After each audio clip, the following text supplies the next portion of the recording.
Assalamualaikum warahmatullahi wabarakatuh. Di sini saya Loftiziania Aprilia akan membawakan materi tentang unsur radioaktif. Untuk pertama adalah sejarah dari radioaktif. Pada tahun 1865, William C. Ronson menemukan sinar X, suatu radiasi elektromagnet berenergi tinggi yang dapat menghitamkan plat potret meski masih terbungkus kertas hitam. Hingga kini sinar X digunakan untuk kebutuhan medis. Setahun kemudian, pada tahun 1896, Henry Becquerel meneliti radiasi yang dipancarkan oleh batuan yang dapat berbenar. Secara kebetulan, Becquerel menemukan bahwa uranium senantiasa memancarkan radiasi secara spontan.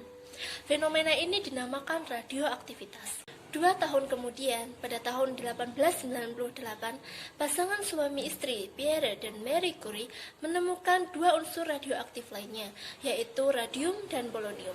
Ternyata, banyak unsur yang secara alami memiliki sifat radioaktif.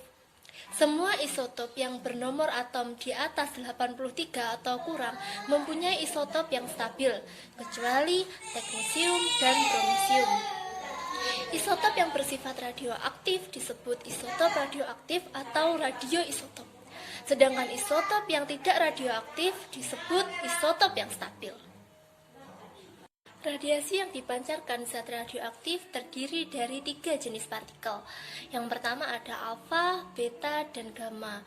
Masing-masing memiliki sifat sendiri-sendiri. Seperti yang terlihat pada gambar, sinar alfa dibelokkan ke arah plat negatif, sedangkan beta ke arah yang positif. Untuk sinar gamma sendiri tidak dibelokkan. Sedangkan untuk daya tembusnya, sinar alfa tidak bisa menembus kertas, sedangkan sinar beta mampu menembus kertas namun tidak bisa menembus aluminium. Sedangkan sinar gamma adalah sinar yang memiliki daya tembus paling besar, yakni mampu menembus kertas, aluminium, hingga timbal. Berikut ini adalah partikel-partikel radiasi yang menyertai peluruhan radioaktif. Di sini ada jenis partikelnya, lalu notasi, muatan yang dimiliki, serta massa yang dimiliki.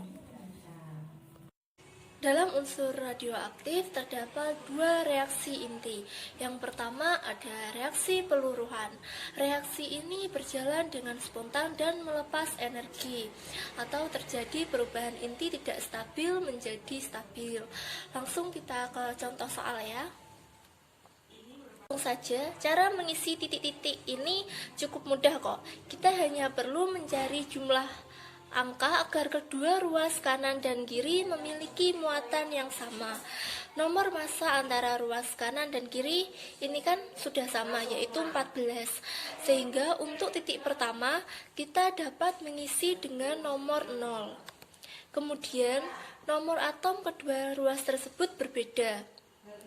Maka kita dapat mengisi titik-titik tersebut dengan angka -1 agar hasil jumlahnya dengan angka 7 bisa sama dengan jumlah nomor atom pada ruas kiri, yaitu 6. Setelah itu dapat disimpulkan bahwa jawabannya adalah 0-1X atau dapat disebut dengan sinar beta. Agar lebih jelas lagi, ayo kita coba isi contoh soal yang kedua berikut ini. Contoh soal yang kedua.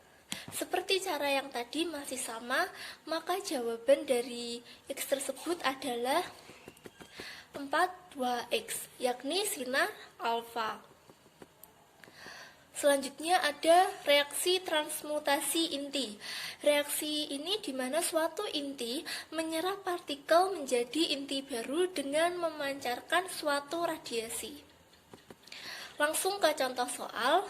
Untuk contoh soal pertama, caranya masih sama, seperti reaksi peluruhan tadi.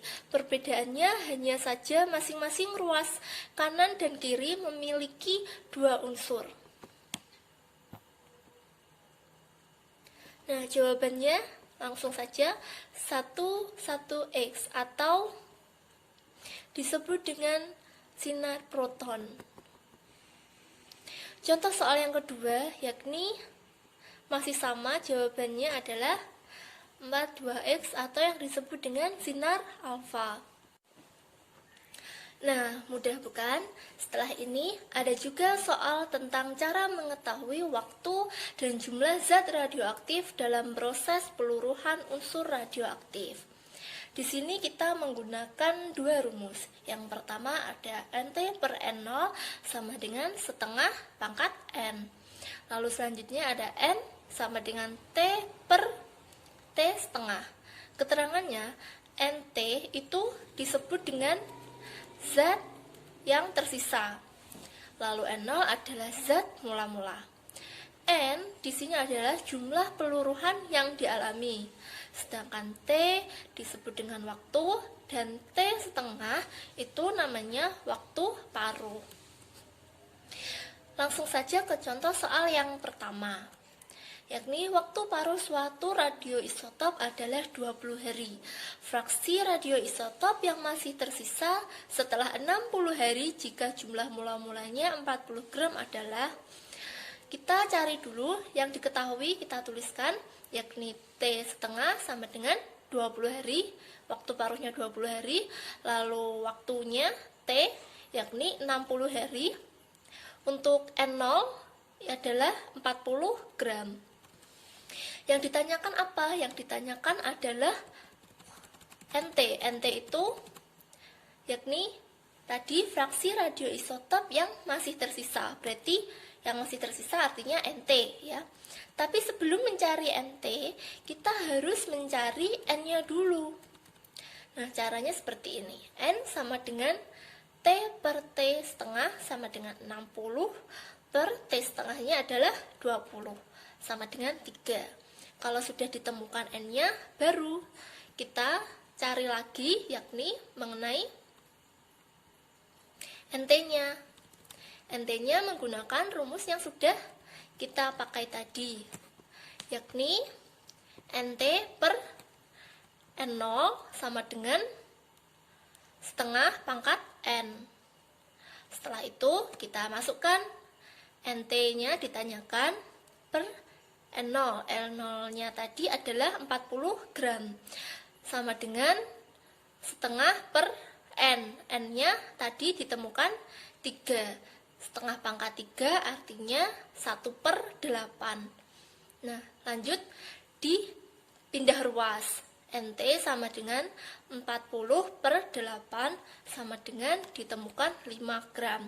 Jadi fraksi radioisotop yang masih tersisa dalam 60 hari adalah 5 gram. Mudah kan? Selanjutnya contoh soal yang kedua, yakni suatu peluruhan radioaktif memiliki jumlah radioisotop mula-mula sebanyak 64 gram. Setelah 24 jam, zat tersebut tersisa sebanyak 1 gram. Maka waktu peluruhannya adalah, nah, kita tulis dulu yang diketahui. Ini apa? T. T sama dengan 24 jam. Yang 64 gram tadi adalah N0 atau zat yang mula-mula. NT-nya berapa? NT-nya diketahui 1 gram. Yang ditanyakan adalah waktu paruhnya, yaitu T setengah. Langsung kita masukkan ke dalam rumus. NT per N0 sama dengan setengah pangkat N. NT-nya adalah 1, N0-nya adalah 64 sama dengan setengah pangkat N. Nah, supaya nanti ini bisa dicoret, ini kita sederhanakan dulu 1 per 64-nya menjadi 1 per 2 pangkat 6. Benar kan?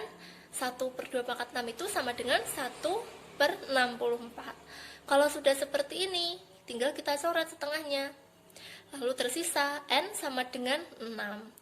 Kalau sudah ketemu N-nya sama dengan 6, kita masukkan ke rumus yang berikutnya, yakni N sama dengan T per T setengah. N-nya tadi 6, dimasukkan 6, lalu T-nya 24, dan T setengahnya ditanyakan. Hasilnya adalah dipindah ruas menjadi T setengah sama dengan 24, dibagi dengan 6, hasilnya adalah 4. Jadi waktu paruhnya di sini adalah 4 jam, begitu. Ya, sekian pembelajaran kita hari ini.